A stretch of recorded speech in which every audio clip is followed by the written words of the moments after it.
온 나라를 술렁이게 한 동해 석유 가스전 발견에 대해 심층 분석을 맡은 액트지오사 측이 직접 설명에 나섰습니다. 과연 가능성을 믿어도 되는 건지 최종근 서울대 에너지자원공학과 교수와 이야기 나눠보도록 하겠습니다. 어서 오십시오. 네, 반갑습니다. 네, 최 교수님 오늘 기자회견 보시면서 어떻게 굉장히 자신감을 보였거든요. 교수님 판단은 어떠셨습니까?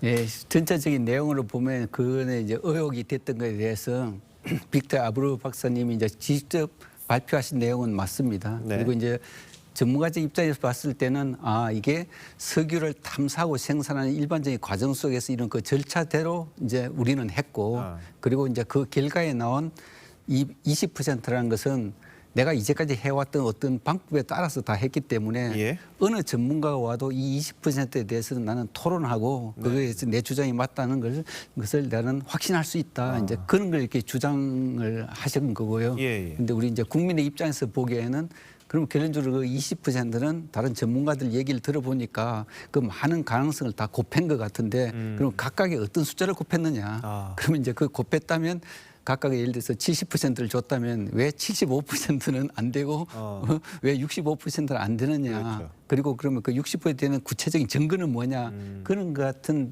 질문들이 계속 생길 수는 있거든요. 그런데 예. 이제 그런 그 데이터까지는 지금은 다 이제 공개되지 않은 상황이지만 전반적으로 거짓 하신 말씀을 봐서는 이제 석유를 탐사하고 생산하는 일반 과정 중에서 자기가 절차에 맞게 했다. 네. 그거를 좀 이제 강조하고 자기가 직접 해설을 한 것 같습니다. 예.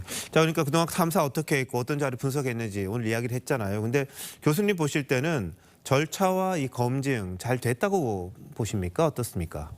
기본적으로 왜냐하면 이제 한 회사가 다른 한 회사에 대해서 이제 일에 대해서 계약을 하게 되면 네.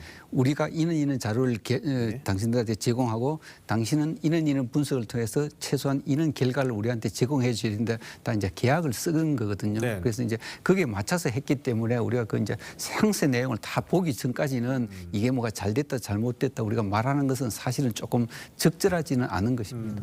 그러니까 뭐 기밀 서류라서 공개를 못 하겠다 이런 이야기를 하긴 했었습니다. 그런데 지금 일반적으로 이제 아브레오 박사가 고문이 이야기한 부분을 보면 그래도 일반적인 절차적으로는 진행이 잘 되고 있는 걸로 느껴지셨습니까? 아니면 조금 문제가 있다고 보셨습니까? 절차상으로는 저는 큰 문제는 못 느꼈습니다. 알겠습니다. 자, 근데 오늘 여러 이제 국민들이 걱정하시는 부분 중에 하나가 액트지오라는 회사가 너무 작다. 맞습니다. 뭐 개인 집에서 일을 하고 있고 뭐 아브레오 고문은 그렇게 이야기를 했습니다. 전 세계에 있는 전문가들이 나중에 협업을 하기 때문에 뭐 그건 별 문제가 아니라 그랬는데 이 액트지오사 이 아브레오 고문의 말 믿을 수가 있습니까? 이제 휴스턴 지역이나 이런 데서 워낙 석유 산업이 활발하기 때문에 미국에서는 이제 자기 평생 직장 개념으로 직장 생활을 많이 하기 때문에 예.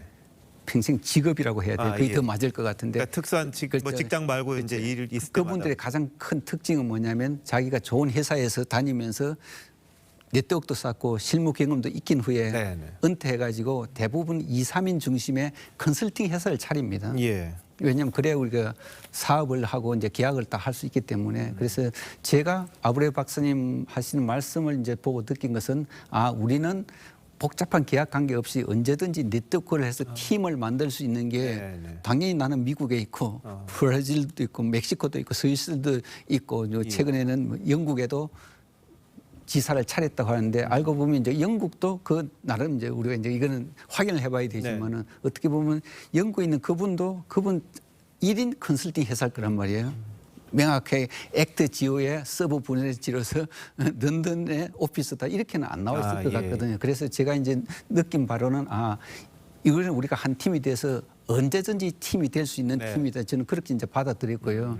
그리고 이제 이런 분들의 특징이 어떤 과제, 흔히 말해서 우리 프로젝트 베이스로 일을 하시기 때문에 자금은 나 혼자 하고 큰 과제다 그러면 친구들한테 이런 큰 입찰 과제가 있으니까 우리가 팀이 따돼서 이렇게 일하기로 하고 이제 사업 제안서를 내는 거죠. 우리가 제안하자 하면 그렇게 할 수 있는 사람이 자기는 항상 대기되어 있고 이제 발표 내용에는 이제 14명이 있다 그러니까 그 말을 제가 이제 참고해 봤을 때는 내가 14명 정도는 지금 바로 오늘 힘으로 만들 수 있다. 저는 이제 그렇게 이해했습니다. 그러니까 프로젝트가 있을 때마다 사람들이 모여서 전문가들이 할 수 있다 이런 취지겠군요. 그렇죠. 네.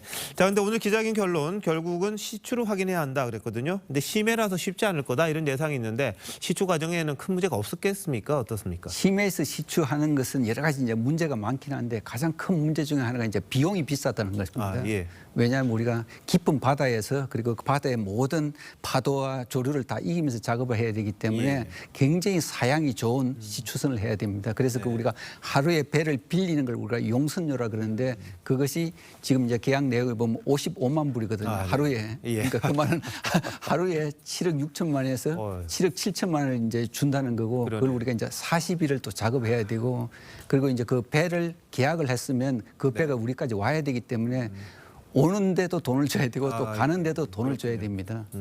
그래서 이제 그는 이제 비용 문제가 있고 또 이제 바다에서 사고가 나면 해양 오염도 있지만 또 인명 사고가 주로 납니다. 왜냐하면 우리가 육지에서 작업을 하다가 사고가 나면 옆으로 도망갈 수 있는데 그렇죠. 바다에는 뭐 도망갈 데가 그 좁은 시추선하고 바다밖에 없기 때문에 이제 특히 그런 안전에 되게 이제 유의해서 작업해야 되는 게 가장 중요한 요소 중에 하나입니다. 알겠습니다. 결국은 매장량이 얼마나 되고 경제성이 어떻게 될지 이게 이번 시추 작업에 큰 성공을 가름하는 계기가 되겠군요. 네, 교수님 잘 들었습니다. 네, 감사합니다.